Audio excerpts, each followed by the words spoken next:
Meu nome é Carla.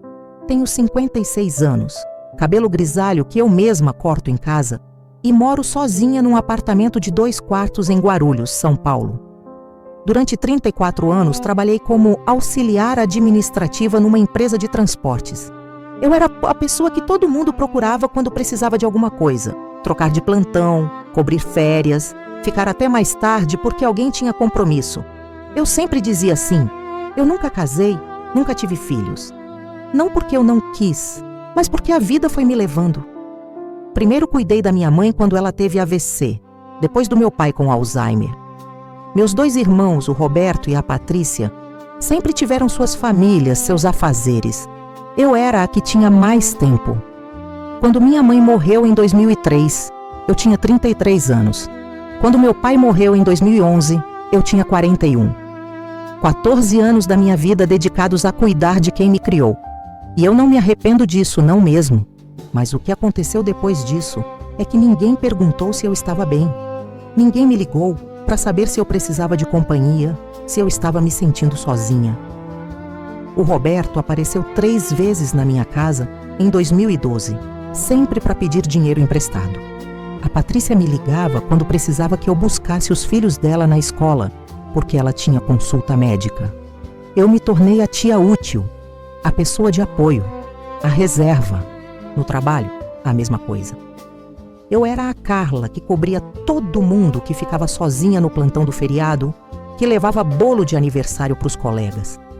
Tinha gente que nem sabia meu sobrenome completo, mas sabia que podia me pedir favor. Eu percebi que tinha virado invisível numa terça-feira de setembro de 2019. Fiz 49 anos. Levei brigadeiro para o trabalho, como sempre fazia. Coloquei numa bandeja bonita com guardanapo colorido e deixei na copa. Às 17 horas, quando fui embora, metade ainda estava lá. Ninguém cantou parabéns. Ninguém perguntou de quem era aniversário. A Cleide, que sentava do meu lado há 8 anos, comeu 2 brigadeiros e comentou: "Que delícia, quem trouxe?" Eu respondi: "Fui eu, hoje é meu aniversário." Ela piscou, deu um sorrisinho sem graça e disse: "Ah, parabéns, Carla." E voltou para o computador. Naquele dia, no ônibus para casa, eu chorei baixinho. Não de soluçar, mas aquela lágrima grossa que desce quente e você fica enxugando com a manga da blusa, torcendo para ninguém perceber. E sabe o pior? Ninguém percebeu mesmo, mas eu continuei. Continuei sendo a pessoa que todo mundo procurava. O Roberto me ligava de madrugada quando brigava com a esposa e queria desabafar. A Patrícia me mandava áudio de 7 minutos reclamando do marido. Os sobrinhos apareciam quando precisavam de dinheiro para festa, para roupa, para celular novo. Eu sempre ajudava. Sempre. No trabalho, a mesma dinâmica. Em 2020, durante a pandemia, eu fui uma das poucas que continuou indo presencialmente porque morava sozinha e não tinha risco de contaminar ninguém em casa. Trabalhei 6 meses direto, sem folga, cobrindo gente que estava em home office. Nunca recebi um agradecimento formal, nunca ganhei uma cesta, um bônus, nada. Eu me tornei tão funcional, tão disponível, que deixei de ser vista como pessoa. Eu era a Carla que resolvia, a Carla que cobria, a Carla que não reclamava. Naquele momento eu me senti útil e descartável ao mesmo tempo, como se minha vida só tivesse valor quando estava resolvendo a vida dos outros. Se você já se sentiu assim, sendo aquela pessoa que todos procuram, mas ninguém pergunta como você está, me conta nos comentários, porque eu sei que eu não sou a única a passar por isso. Em janeiro de 2023, me aposentei. Recebi um e-mail automático do RH agradecendo pelos serviços prestados. Nenhum colega fez despedida, nenhum churrasco, nenhum bolo. A Cleide mandou mensagem no WhatsApp: "Boa sorte na aposentadoria, Carla", com um emoji de coração. Só isso. Eu achei que finalmente teria tempo para mim, que iria viajar, fazer aulas de dança, sei lá. Mas a rotina continuou igual. O Roberto continuava me ligando. A Patrícia continuava me pedindo favores. Eu continuava sendo a tia disponível. Teve um episódio que me marcou profundamente. Era aniversário de 15 anos da minha sobrinha. filha da Patrícia. Eu ajudei a pagar o buffet. Dei R$ 3.000 de presente.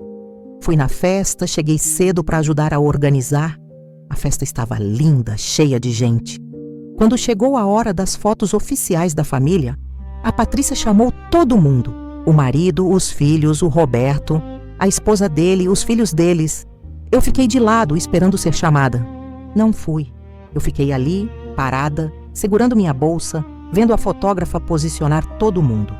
A Patrícia olhou para mim, sorriu e disse: Carla, você pode segurar minha bolsa 1 minutinho?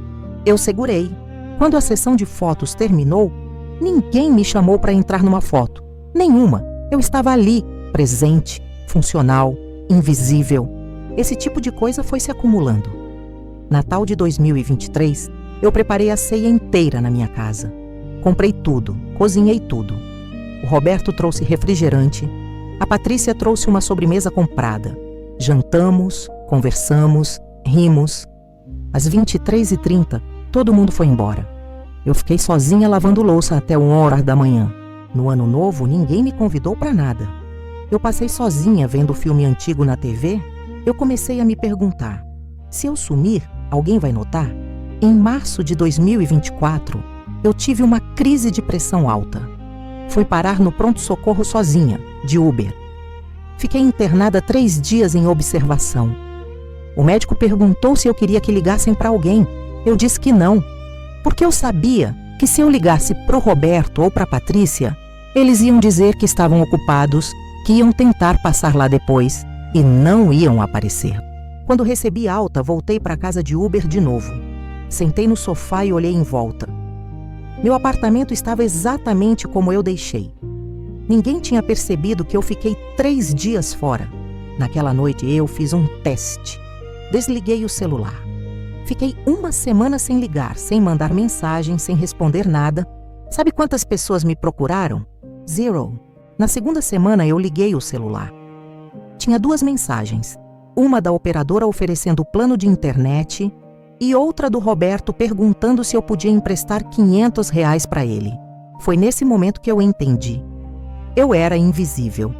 Eu só existia quando alguém precisava de mim. Eu chorei muito naquela noite. Muito mesmo. Daquele jeito que dói no peito, que você soluça e não consegue parar.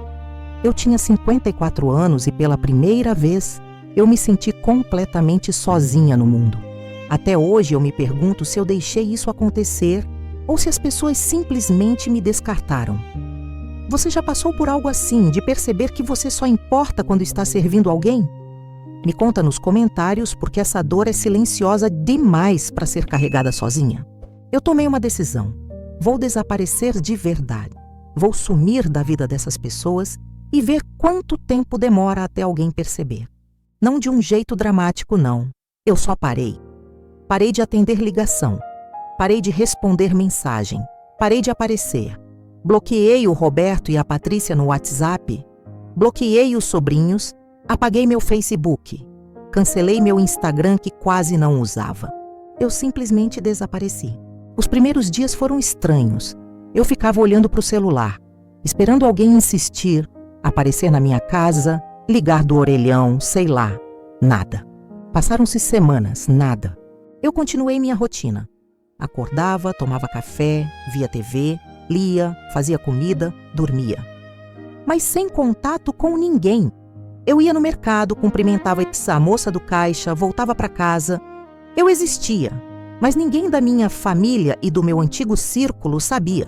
No final do segundo mês eu estava mais calma, mais leve na verdade. Eu percebi que a ausência deles não mudou nada na minha rotina, porque eles nunca estiveram realmente presentes.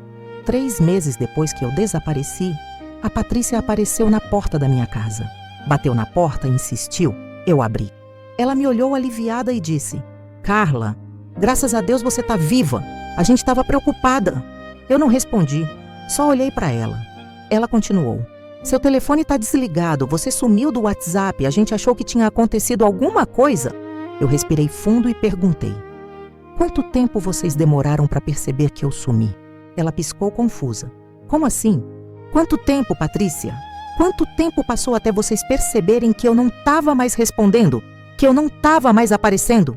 Ela ficou sem palavras. Olhou para o chão. Eu continuei. 3 meses? Vocês demoraram 3 meses para perceber. E sabe por que você veio aqui hoje? Porque o Roberto precisava de dinheiro e lembrou de mim, não foi? Ela não negou. Eu fechei a porta. Nos dias seguintes, ela tentou me ligar várias vezes. Mandou mensagens longas pedindo desculpa, dizendo que foi correria, que ela não percebeu. O Roberto apareceu uma vez, bateu na porta, gritou meu nome. Eu não abri. Hoje, 6 meses depois, eu vivo sozinha. De verdade. Mas agora é diferente. Antes eu era sozinha e invisível. Agora eu sou sozinha e livre. Eu comecei a fazer aula de pintura numa escola comunitária perto de casa. Conheci a dona Célia, uma senhora de 68 anos que também mora sozinha. A gente toma café junto toda sexta-feira. Conheci o seu Manuel, viúvo, que me ensinou a jogar dominó. Eu tenho uma rotina pequena, simples, mas é minha. E nela eu existo. Eu aprendi que solidão não é a ausência de gente. Solidão é estar cercada de gente e mesmo assim não ser vista. E eu não quero mais isso para mim. Tem gente que vai dizer que eu fui egoísta, que eu abandonei minha família. Mas eu não abandonei ninguém. Eu só parei de ser a muleta emocional e financeira de pessoas que nunca me trataram como família de verdade. Hoje eu durmo em paz. Não com alegria explosiva, mas com uma paz silenciosa de quem finalmente se libertou de uma prisão invisível. E se um dia eu morrer aqui sozinha e demorar em dias para descobrir, tudo bem. Porque pelo menos nos meus últimos anos eu vivi para mim. E isso ninguém tira de mim. Eu sei que muita gente vai me julgar pela decisão que eu tomei. Mas só quem carrega esse peso sabe o que é. Você teria tomado a mesma decisão que eu? Teria coragem de desaparecer da vida de quem nunca te enxergou de verdade? Escreve sua opinião nos comentários. Eu quero muito saber.